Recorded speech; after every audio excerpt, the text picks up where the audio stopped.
pertama tentang Saracen lebih dulu, saya sudah pernah mengatakan, jangan polisi undang saya atau panggil saya. Karena saya posisi korban fitnah.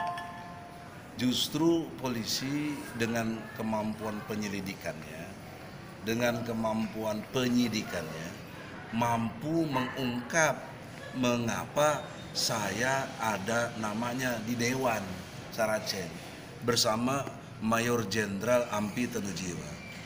Nah, sampai detik ini kita nggak lihat hasil penyelidikan dan penyidikan Polri bagaimana.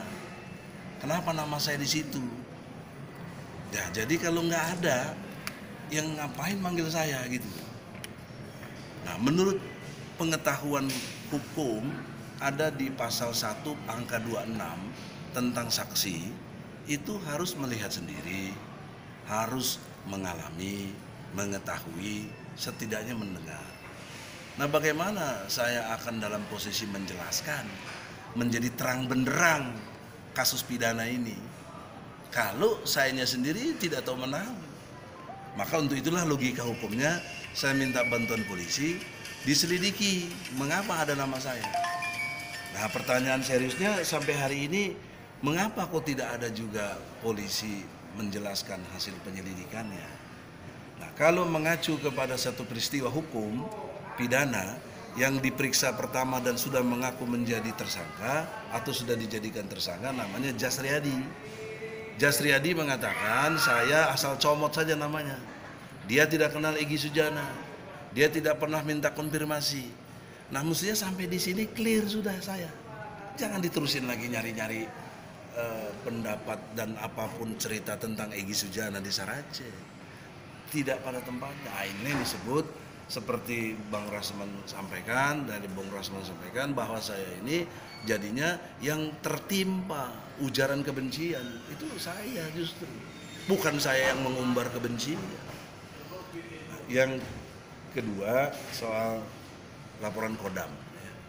Laporan Kodam itu saya in position sama juga, tidak tahu menahu, tidak mengerti, tidak dalam posisi yang mengalami itu. Nah, bagi pendekatan ilmu hukum, siapa yang mendalilkan atau menuduh, dia harus menjelaskan tuduhan-tuduhannya itu, dasarnya apa. Kapan saya melakukan yang disebut dengan pemalsuan dokumen, bagaimana caranya.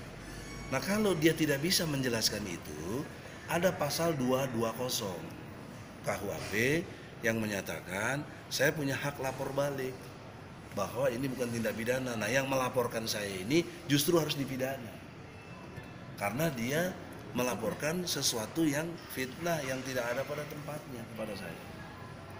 Nah, namun demikian, saya tidak ingin melakukan itu karena teman-teman TNI dari Kodam Brawijaya dimungkinkan mungkin saja tidak dalam pengertian yang pas tentang pemahaman hukumnya, bisa saja. Di sisi lain saya lawyer, menurut pasal 16 Undang-Undang nomor 18 dari Undang-Undang Advokat, saya tidak dapat diproses istilahnya dalam konteks gugatan perdata maupun pidana.